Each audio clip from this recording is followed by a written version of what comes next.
property. We're going to call the Leelanau County Election Commission meeting to order. And if you all stand for the Pledge of Allegiance.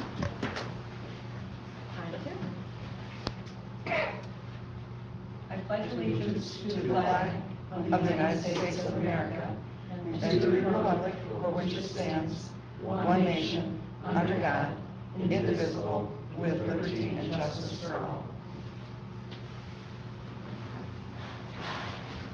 We'll do roll call, so people in the audience will know who we all are. Marian Krumkowski, Chair. Michelle Crackle. Michelle. Michelle Crocker, County Clerk. John Gallagher, Leelanau County Treasurer. Okay. There has been a tentative agenda at the entranceway, and we've all received it. Is there any addition or correction to the agenda, or it can be approved as written?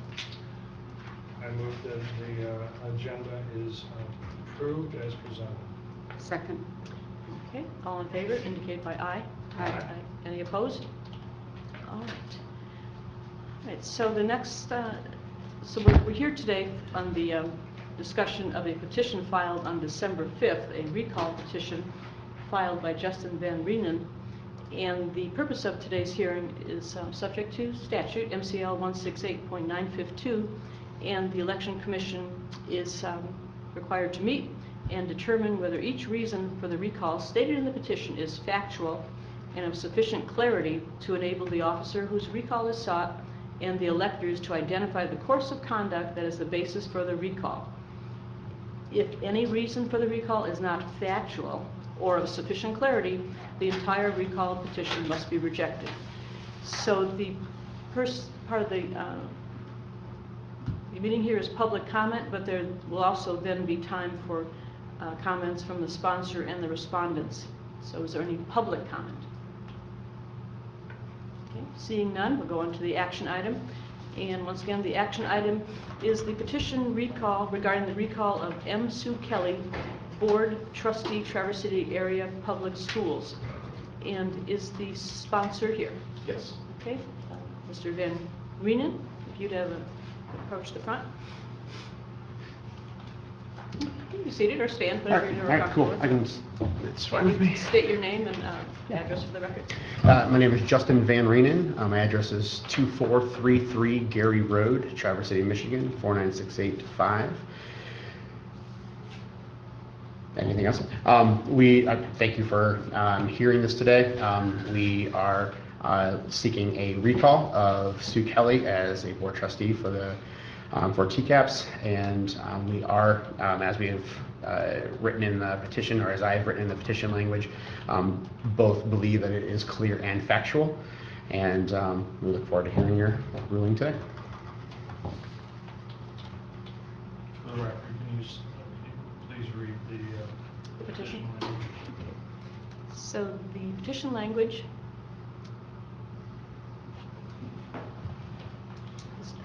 do the undersigned, the rest is not filled in yet, calling on an election to recall M. Sue Kelly from the office of Board Trustee of Traverse City Area Public Schools for the following reasons. M. Sue Kelly voted for Superintendent Ann Carden to start August 1st, 2019, but then within 78 days of service, M. Sue Kelly voted to terminate Ann Carden's employment with the Traverse City Area Public Schools on October 17th, 2019. In a mutual separation agreement costing the district and taxpayers $180,000 in severance pay. So that is the petition you filed, and that is what you've just spoken to. Yes. Thank you.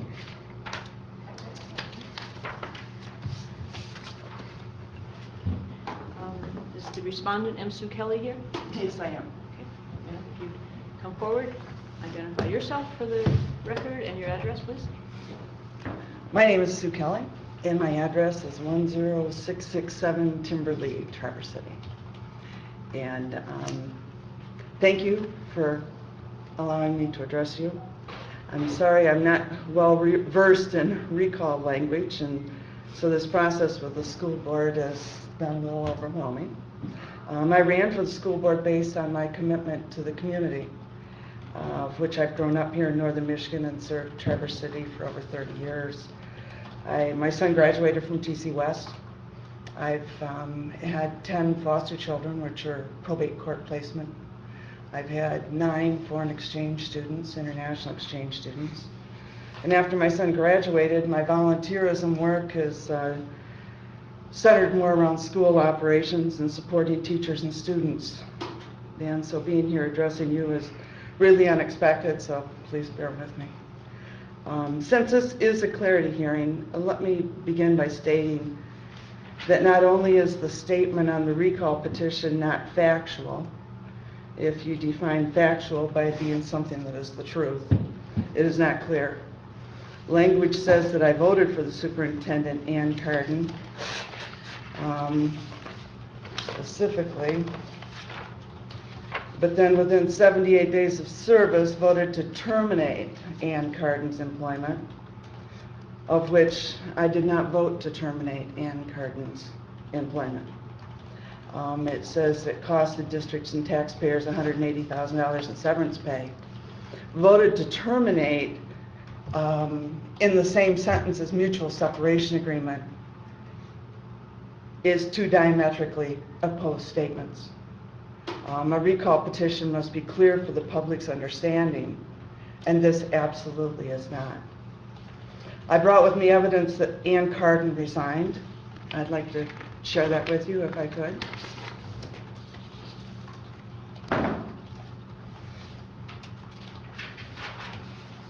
Here's a copy of her resignation letter. She was never terminated. She was never asked to resign.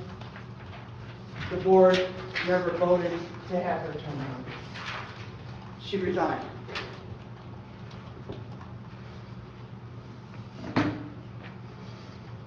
There's only one motion at the board that pertains to Ann Carden's departure, and I've included the minutes from the meeting that states we are entering into a mutually agreed upon separation. There was never any motion, there was never any discussion, there was never any talk of termination at the board level, in private, or in any type of situation with anybody. So in addition to the above confusing statement and the proof that the statement is misleading to the voters, I would also like to point out that according to the MCO law that you just 168.951, a recall petition shall not be filed during the first or last year of the term of office. I was recently elected school board trustee, and my term began January 1st, 2019, so I am in my first year of office. I'd ask you to reject this recall petition language. It is not only arbitrary and capricious, but it is confusing. It is not truthful, and it does not conform to the recall law as so noted.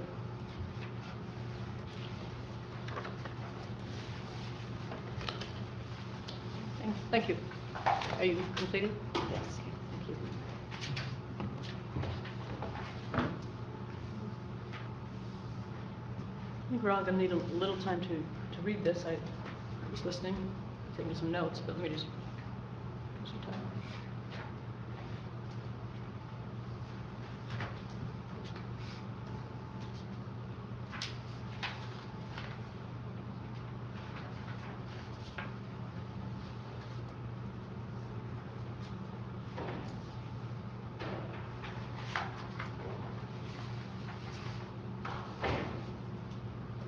Madam Chairman, I have a question Sure.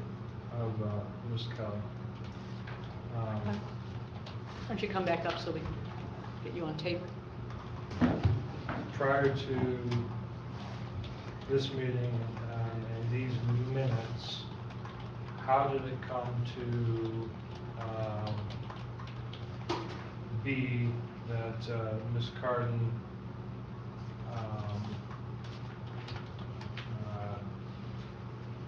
was resigned? Was there a vote taken prior to the October 28th, 2019 minute?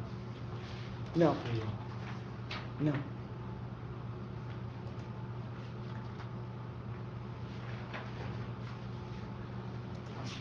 This is more like cross-examination, but is it all right to ask the sponsor? No, that's fine. Mr. Van Yeah. Don't you have a seat? I don't know the protocol. Well, and our job is to determine whether it's factual as opposed to opinion, and clear as opposed to ambiguous. So, in terms of the, I'm all right with you asking questions. I have a couple questions too. Thank you. Sir, in referencing your petition language, it specifically states that there was a vote. Can you provide evidence of said vote? On the termination, Correct. I cannot provide evidence. I also wasn't aware that this committee would be investigating evidence, as it's supposed to be investigating the clarity and the factual nature of it, So the of the question is, language itself. what is the factual basis for the? The mutual verb- separation for agreement verb itself, vote? I can't provide it for you because I wasn't aware that I needed to provide evidence at this point. That's fine. But the mutual separation agreement, as far as from my understanding, does state that there's a termination of a contract. So we use the language from the mutual separation agreement and then prepare our language accordingly. Thank you. Yeah. But so what is the factual basis for the vote to terminate? I think was more the precise question.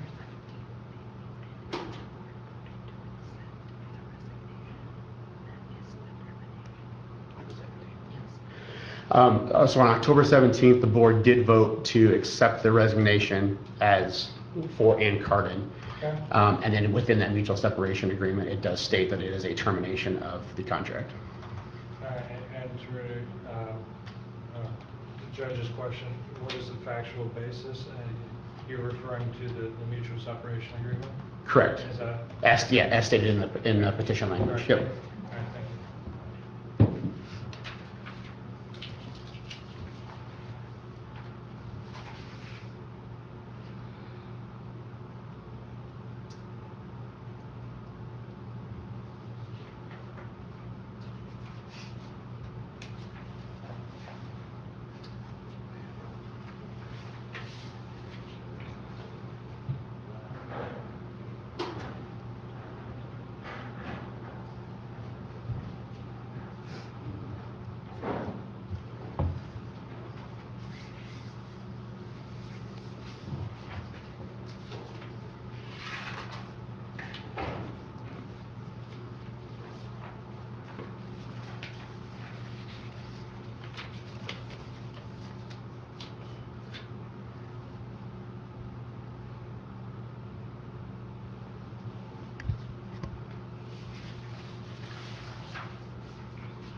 But I would like to point out that Ann Cardin resigned prior to the mutual separation agreement.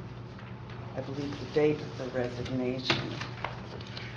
I believe the mutual separation agreement was voted on in the same meeting that the resignation letter was read as well. So I believe that the date on the mutual separation agreement was earlier in that week. Sorry, the resignation letter, and then the mutual separation agreement was signed by Sue on the 18th. Ann Cardin submitted her resignation on October 15th, and that's when she signed the separation agreement, same day that she signed her resignation. She resigned. We did not terminate. Are there any further questions from the commission before we start discussing? No, I was just going to comment on a sponsor that wishes to recall an officer for a 4-year term of office as soon as legally possible by submitting the language for approval at 6 months. And risk with respect to the expiration of the approved time frame for the petition language, 180 days or approximately 6 months. Restrictions on filing signed circulated petitions must be in office for at least 1 year, and valid time frames for collecting signatures. That 1 year references not how long she's been in office, but the actual time before petitions can be filed, so that is not relevant to what we're doing here today, in my opinion. And that, when I looked at the statute yesterday and the attached documents that we had, I'm in agreement, they couldn't be filed earlier than 6 months. It was filed on December 5th. You started, Ms. Kelly started her term, this term around on January 1st for a 4-year term. So it was filed after the 6 months. There's no way, if it were whether it was approved or disapproved. There would be no way to get that many signatures by the end of 1 year. So it's a risk for the sponsor as opposed to what you're stating. Just want to clear that. Be a little, Leena here, are there further comments, Mr. Van Reenen, and then back to you, Ms. Kelly? Yeah, I just want to just understand that the point of this meeting is to determine the clarity and the factual nature of the language itself, not the truthfulness in which has been argued by Sue Kelly.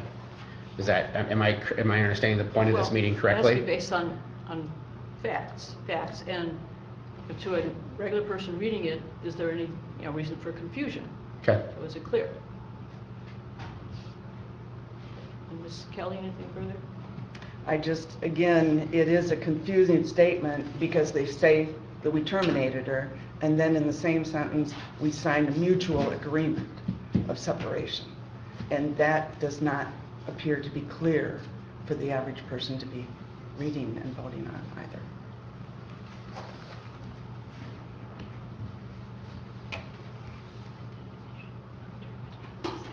Ready for discussion?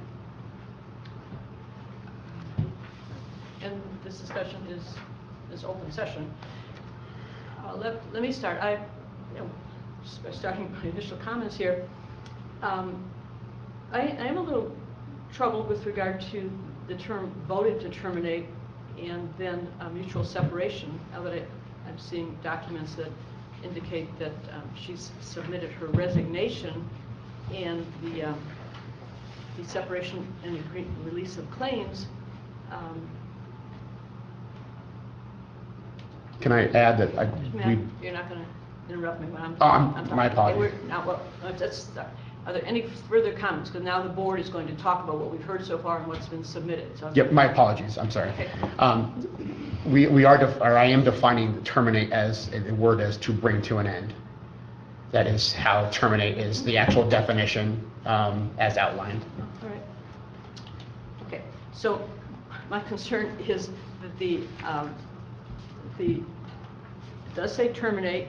We have Ann Cardin's resignation, and the separation agreement and release of claims says the superintendent hereby irrevocably resigns her employment. So my thought would be in terms of the confusion aspect, that if someone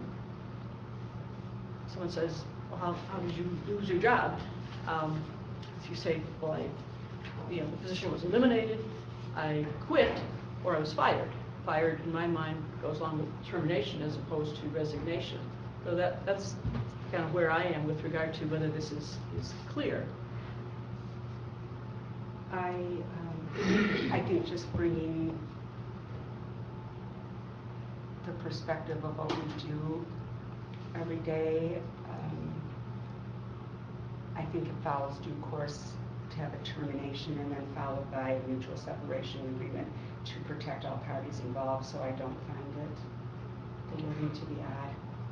I would tend to agree if I made a comment and say, if there was a resignation, there has to be an acceptance by the board, and that vote is clearly outlined in the minutes to accept the resignation, which accepts the resignation, thus resignation or termination in some regards may be interchangeable in this circumstance, and that's a question for this body to determine. But I tend to agree with Ms. Carter. Well, let's go around one more time. Tonight, I listened to what each of you said, but I think in my mind would be more clear would be to voted to accept the resignation as a vote to terminate. So I can hear a little more from each of you as to how the whole phrase voted to terminate is not confusing with with the fact that the superintendent resigned. Just, let me hear your thoughts one more time. I think the voted to terminate is coincides with the acceptance of the resignation. However, it's a probably more stronger term. It could have been written a little bit differently, but nonetheless, that the voted for termination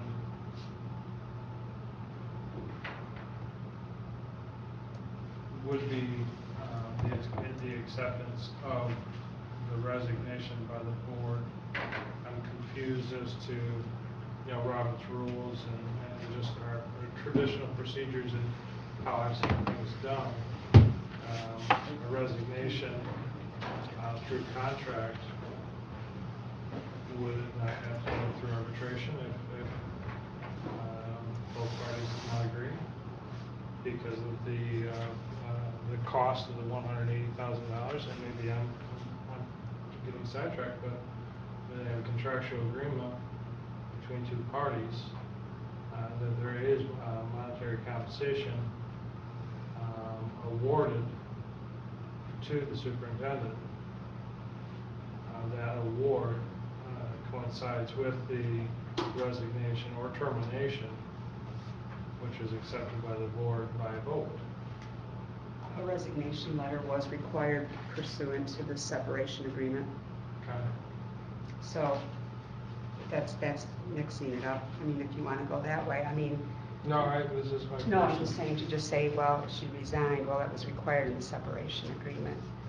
I had, Well, let's go back to the Mhm. statute. Our charge is to determine whether not only the person whose recall is sought, Ms. Kelly, but also the electors, voters, to identify the course of conduct that is the basis for the recall. With sufficient clarity to identify the course of conduct that is the basis of the recall. So is the course of conduct a vote to terminate, and is that clear that that would have to have happened in order to accept the resignation? That's where I'm still, I think it's a little confusing. This body does operate, however, on a majority vote, not the chair of the hand. right. So, further discussion, or are we ready to call the question? No. You're not ready. Okay. Madam Clerk, can you please express your position again? Well, With specifically addressing the word verbiage terminate in the proposed language. I think voted to terminate is clear. Let's see here. It was, the employment was terminated based on the vote on the mutual separation agreement. And the mutual separation agreement does require a letter of resignation. It's parent 4 in there. So I guess it's a matter of, it's clear that the termination occurred by the acceptance of the mutual separation agreement. So factually, the board's action to take a vote on the letter of resignation as required essentially terminates the contract. Terminates her employment. Is that how you would interpret it? I guess that's how I am.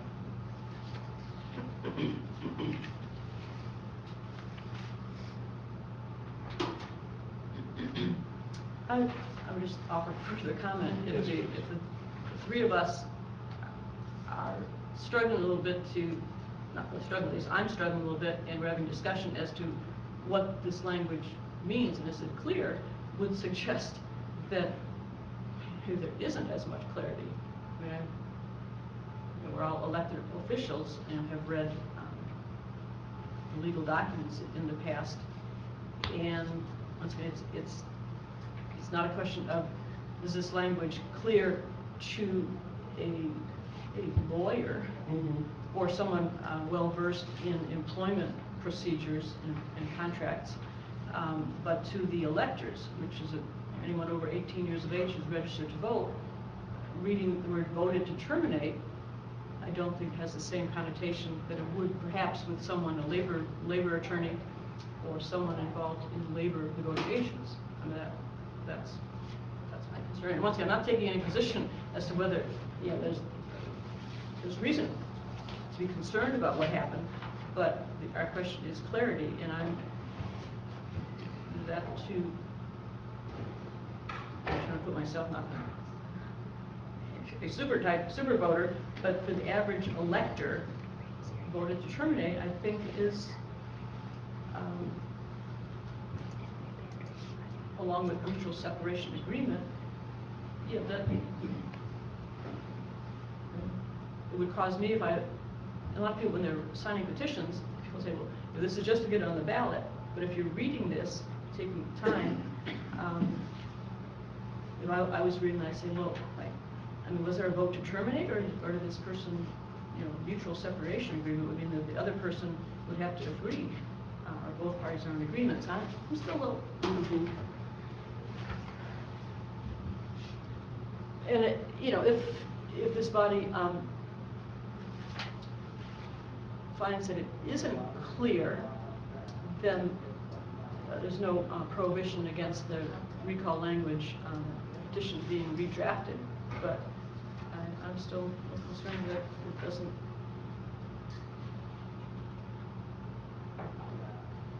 You would need to have some extra knowledge with regard to how the word terminate is used in employment circumstances to not be confused.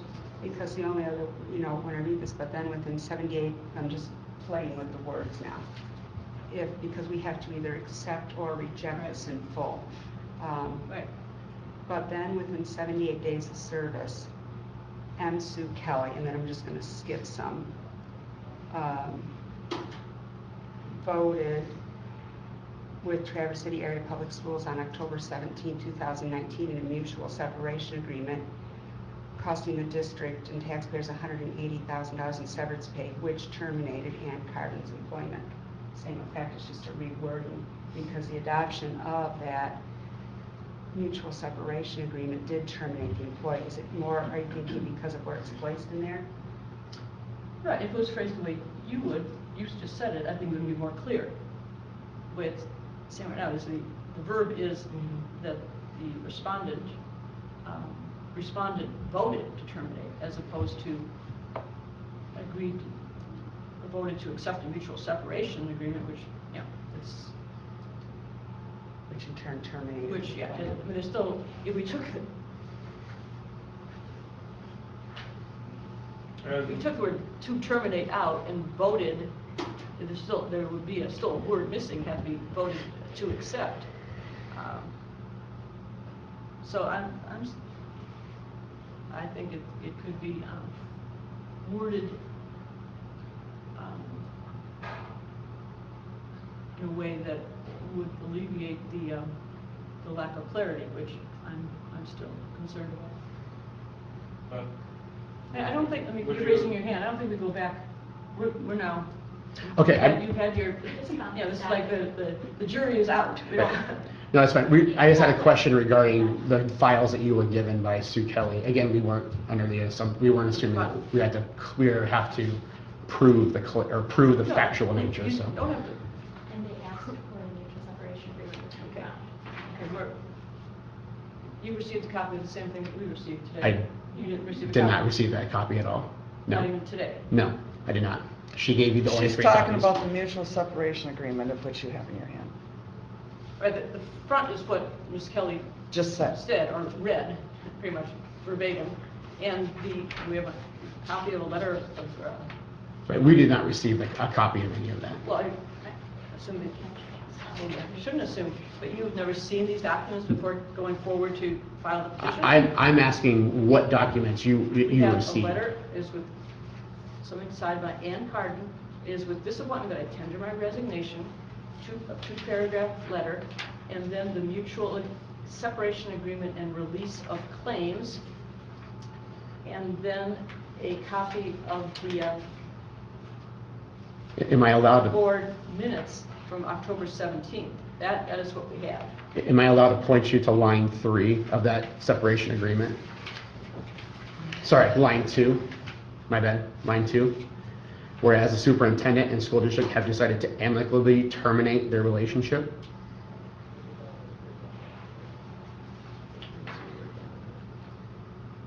The Oh, right separation here. edition, whereas.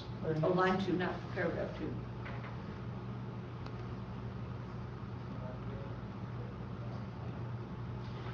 Thank you for pointing that out, but that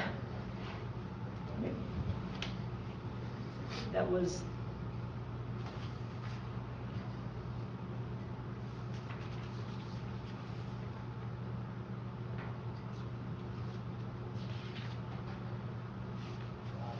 I think factually this statement was, I can hear actually, but factually, I think this, the revoke language is accurate.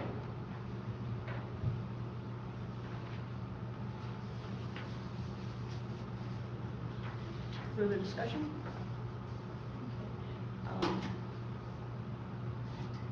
So once again, the question is whether this document as presented, the recall petition as presented and read into the record is factual and of sufficient clarity pursuant to the statute that we started out with.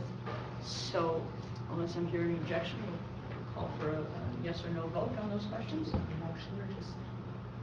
Well, you can make a motion. I mean, I move well, no, I think the question, I don't think it needs a motion, but the question is this factual and of sufficient clarity? If that's the question, then the vote is yes, it is, or no, it isn't. And if the vote is yes, it would have to be both factual and clear. If the vote is no, you may think it's not factual and not clear, or it needs to satisfy both prongs, factual and clear. So a no vote could be, it's not clear, but it's factual, or not factual, but clear. Okay? So on the question of is it factual and sufficiently clear, I'm calling for a vote on that. And I, as the chair, will vote first, and I vote no. I vote yes. I vote yes. All right, the motion passes 2 to 1. All right, so that'll conclude this hearing, and Remember that with these petitions, that ends our involvement. If it's like 11,000 signatures or some amount, those petitions are filed with the Grand Traverse County Clerk. And I just, it's election commission comments, so I'm okay speaking. I just give you a great deal of caution in circulating those petitions. And Sue Kelly has 10 days from tomorrow to appeal. this go ahead. Sure, there's a time limit for sure. Where is that?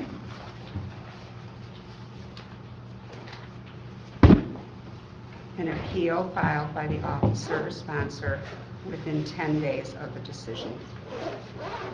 And if it is appealed, it must be filed to the circuit court in the county where the clarity factual determination was made, which will be my office. And then the recall petition is not valid for circulation until determination by circuit court or until 40 days after the date of appeal, whichever occurs sooner.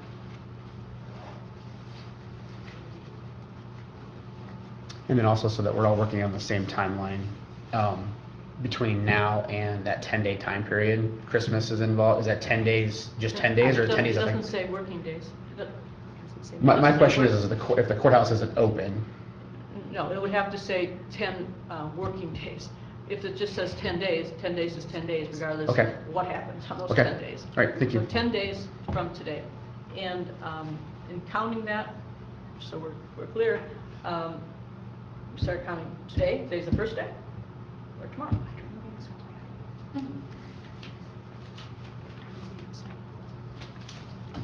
Well, if you plan to appeal, I think that should be considered, but the only choices are 10 days from today or 10 days from tomorrow, but I'm not here to give you legal advice as to what. Well, and whether you do it from today or tomorrow, either way, it ends on a Saturday and Sunday. So you want to do it by that Friday. And I'm sorry, the appeal would be filed where? It's filed in the 13th Circuit Court, which is my office. And the circuit court judges are Judge Elsenheimer and Judge Power. So they would hear it, we have no further involvement. Thank you. All right, Thank you. thank you. I'll conclude this hearing. Are there any further election commission comments? No comments. Okay. Move to adjourn. So moved. Those in favor? Aye. Aye. Any opposed? Okay, thank you.